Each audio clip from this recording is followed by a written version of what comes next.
और काफी विषय कल के क्वेश्चन आवर भी आए थे और कुछ विषय आज भी आए हैं। तो कुछ डिपार्टमेंट की ओर से जो जवाब दिए गए हैं उनके 3-4 जवाब हैं वो मैं जरूर रखना चाहूंगा। सबसे पहले तो कई हमारे माननीय सदस्यों ने नौकरियों के ऊपर विषय रखा है, चाहे वो HPSC की होंगी, चाहे स्टाफ सिलेक्शन कमीशन, बेरोजगारी की बात कही गई है, HKM की कही गई है, बहन गीता बुक्कल जी, श्री बलराज कुंडू जी, श्री रामकर गौतम जी, अभय सिंह चौटाला जी, रावदान सिंह जी, ऐसे कई लोगों के कई प्रश्न थे। तो उसके बारे में मुझे इतना ही कहना है कि हम जो लगातार जो भर्तियां कर रहे हैं उन भर्तियों में तुलना जरूर करनी पड़ेगी, क्योंकि आखिर तुलना से पता लगता है कि कितनी कितनी भर्तियां कैसे कैसे की गई हैं। तो हमारे यहाँ स्टाफ सिलेक्शन कमीशन की और HPSC की जो भर्तियां हुई हैं उसमें अगर मैं पिछले 10 साल की बात बताता हूं तो HPSC की भर्तियां कुल 8700 हुई और अभी हमारे लगभग 9-9.25 साल ही हुए हैं, अभी समय और शेष है, उसमें भी और जो भर्तियां होंगी उसका अलग से डिटेल है। तो अभी 11,500 भर्तियां हमारी हो गई हैं और एक प्रश्न बलराज कुंडू जी ने पूछा हुआ था तो वो जरूर उस साथ में शामिल करके उसका उत्तर बता रहा हूं कि अभी क्लास 1 और क्लास 2 3200 भर्तियां और जो है एडवर्टाइजमेंट हो चुकी है, जो बहुत जल्दी अभी होने वाली हैं। तो करके 15,000 के आसपास ये भर्तियां स्टाफ सिलेक्शन HPSC की हो जाएंगी। ऐसे स्टाफ सिलेक्शन कमीशन में पिछले 10 वर्ष में 93,000 भर्तियां हुई थी और अभी हमने 9 वर्ष 9 वर्ष के अंदर 1,06,000 भर्तियां ये हम कर चुके हैं। और इसके अलावा 45,873 ग्रुप 3 की यानी सी की ग्रुप सी की भर्तियां, उसका CT टेस्ट हो गया है। ये अलग बात है कि उसमें से कोर्ट के अंदर कुछ केस गए हुए हैं और खास करके हम जो एक लाभ सोशो इकोनॉमिक जो क्राइटेरिया के माध्यम से 5 अंकों का जो हमने लाभ देने की बात कही थी गरीब परिवारों को जिनके घर में एक भी नौकरी नहीं है या जो अन्य कुछ क्लासेस हैं, उसको लेकर के और कुछ आपत्ति कुछ एप्लीकेंट्स ने लगाई हुई है और बहुत जल्दी उसका मैं समझता हूं फैसला हो जाएगा।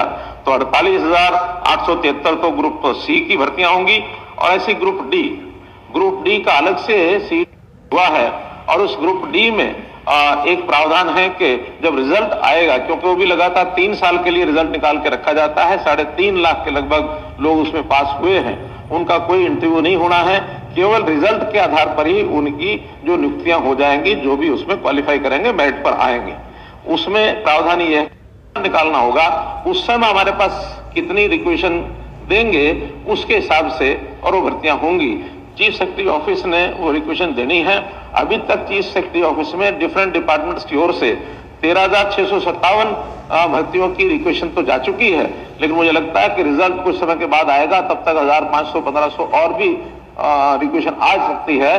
तो लगभग 15,000 भर्तियां वो आने वाले 6 महीने में ये और हो जाएंगी। तो ऐसे 15,000 ये होंगी और 1,06,000 हम पहले दे चुके हैं, 15,000 45,000 ग्रुप थी, तो कुल मिलाकर के 60,000 भर्तियां ये होंगी। तो इस 10 साल में हमारा अनुमान है 1,67,000 भर्तियां ये ग्रुप सी और डी की ये हमारी कंप्लीट हो जाएंगी।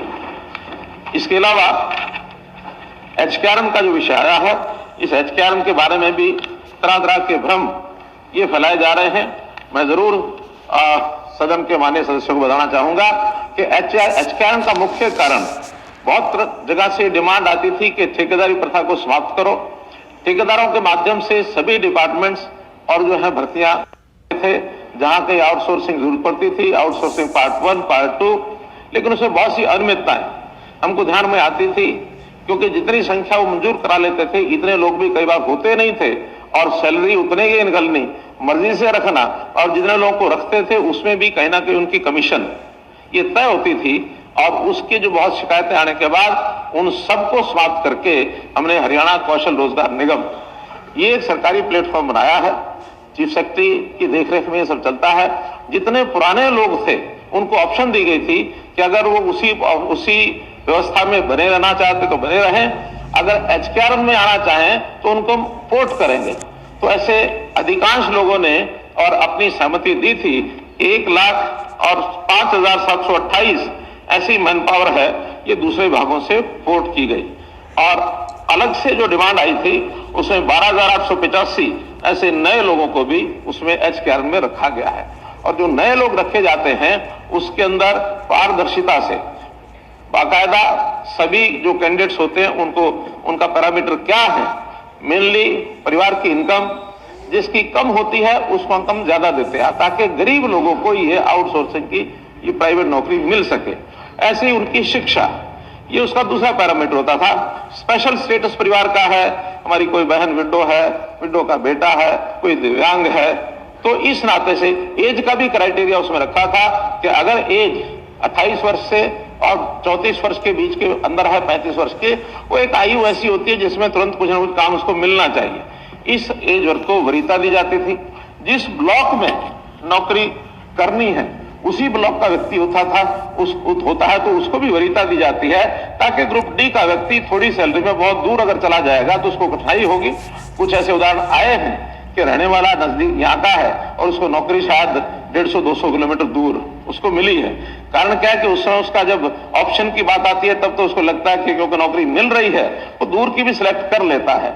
बाद में जब ज्वाइन करता है फिर उसकी ओर से शिकायत आती है कि मुझे तो 200 किलोमीटर दूर भेज दिया गया। हालांकि स्टेशन की ऑप्शन भी उसी को दी जाती है कि ये नौकरी है, आप ज्वाइन करना चाहते हो जाकर ज्वाइन करिए। आगे से और हम इस दूरी के अंक ज्यादा रखना चाहते हैं ताकि जो निकट का व्यक्ति है उसको सिलेक्शन में अंक ज्यादा मिल जाए, दूर जाने वाले को ऑप्शन ही कम हो जाए, ताकि व्यक्ति को जैसे उसमें ऑप्शन मिले वो उसमें भर सकता है। और कुल मिलाकर हमारी जो नौकरियों का और बेरोजगारी का विषय है, वो बेरोजगारी के बारे में अलग अलग आंकड़े आते हैं।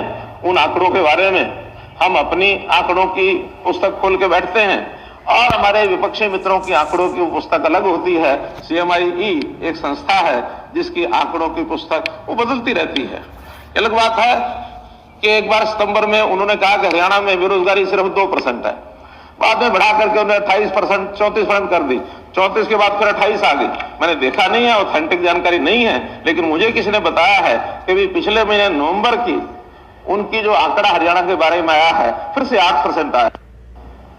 हालांकि मेरा कोई भरोसा नहीं है CMIE की पुस्तक, लेकिन मैं तो उन बंधुओं को बताना चाहता हूं कि जो उस संस्था के आंकड़ों के ऊपर खेलते हैं।